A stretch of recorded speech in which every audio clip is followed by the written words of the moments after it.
Shauna, a tough afternoon here at Kinquay campus against Cardiff Met and a 4-1 defeat. How do you summarise that game? It's a difficult one to take. I think when we started the game and obviously scoring within the first 10 minutes, we thought it's going to be a really good performance. And the girls battled and dominated, I'd say, for the first 35 minutes or so. And then obviously, unfortunately for us, we got that horrific injury with Chloe Shirley. And we're hoping it's not as bad as her initial injury in October. But the minute that happened, it was a tough one to take for the team. And it really blew our confidence. And then I think that showed when we conceded very quickly on two quick goals for them. And going into half time at 2-1 was not deserved at all. Going in at 1-0 wouldn't have been acceptable either because we were having chance after chance and just couldn't score, unfortunately. But I think going in at half time, it was just all about boosting confidence and picking the girls up and actually doing it for Chloe because we didn't deserve to be in that position going in at 2-1 at half time. So, the first half was really pleasing. Going into the second half, we just struggled to get momentum and get going, which they posed us a lot of problems going forward. They started playing a little bit more direct and we struggled to clear our lines. And you look at Ellie Suckley, a 16-year-old in goal, and she was outstanding today.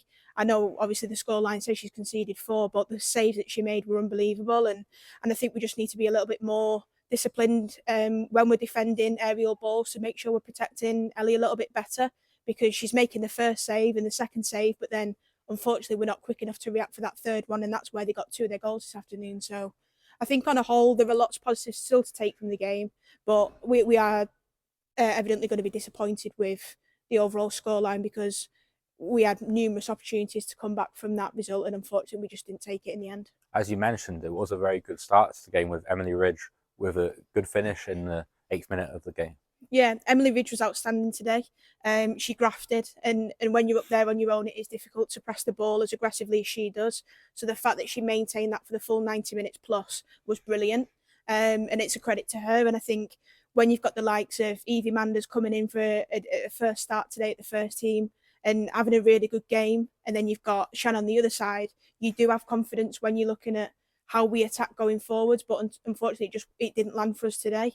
But credit does go to Ridgie in that first half because she was that point that we have at the top of the pitch that she gets on the ball, she holds it up, she slides people in, and it is a tough job to do.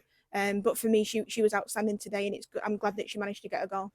Of course, after the Chloe Shirley injury, 2 quick goals by Cardiff Met, which obviously, due to the injury, unfortunately to Chloe Shirley, that obviously took an effect on the girls. Yeah, it's always going to happen. I mean, if it happens to anyone, it would be the exact same reaction. But I think it hurt a little bit more because it was Chloe and we've only just managed to get her back. And she dominated last week against Wrexham, and her first 40 minutes was a dominant performance as well. So to lose someone like that who's quick, agile, and so strong on the ball, it's hard to come in and try and fill in her boots. And we did the best in that moment that we could. But unfortunately, I think it just knocked confidence, and players were rightly so, more concerned about Chloe than just trying to grind the game out and get us to half time where we could compose ourselves.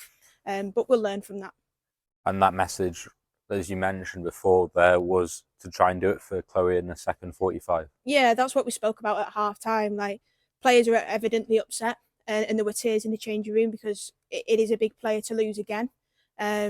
But when you flip it on its head and you try and use that as motivation, I think that's how we came out. We came out fighting and we didn't give up right until the end.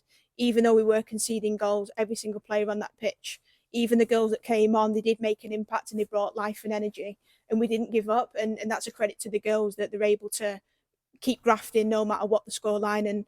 And today we didn't give up, which is pleasing to see because when a scoreline is like that, teams can just give up and throw the towel in, but we didn't do that today, and we kept fighting until the end. And we were unlucky not to get a couple of goals there in the second half because we had many chances, but we just weren't clinical enough in front of goal. So fair to say there, judging by those comments, that the scoreline doesn't reflect how the game went. Yeah, definitely, and that's what we said in the team huddle at the end there on the pitch, that it doesn't reflect the game. And outsiders watching and following on social media, it's unfortunately that they get that storyline because that's not what happened today. And we had so many chances through Shan, through Evie on the other side, and then we even pushed Evie Williams up there as well. And when Beth came in, we started to get quite a few opportunities going forwards through that longer ball over the top, which posed them so many problems. But we were just really unfortunate that it just wasn't our day in front of goal. And it's credit to the girls, they did keep fighting, but it's a shame that we just couldn't get a couple more in to give us even more momentum to see the game out. We move on now to Barry Town United away at Jenner Park next week in what will be another tough battle with Barry just behind us in the Adrian Premier Plate standings. Yeah, it's always tough when you go to Barry. You know, they're a great team and they're really physical. And I think after today, it shows that we need to be more physical in our 1v1 battles. I'd say we probably struggled. We didn't dominate in those areas, but we recovered well. We got behind the ball. But I think next week, every player in the team does need to have a little thought process going into that to be a bit more dominant when they're in possession. And then when we're out of possession, getting behind the ball and making sure we're compact as a team to stop them their dangerous balls through, because last time we did get punished by them. And I think obviously the mood in camp at the minute, it is difficult, but after the last game we played against them, I know the motivation will be there and a bit of a comeback to make sure that we stay in that 5th position, but also make sure we put one against them and we don't have a repeat of what happened last time.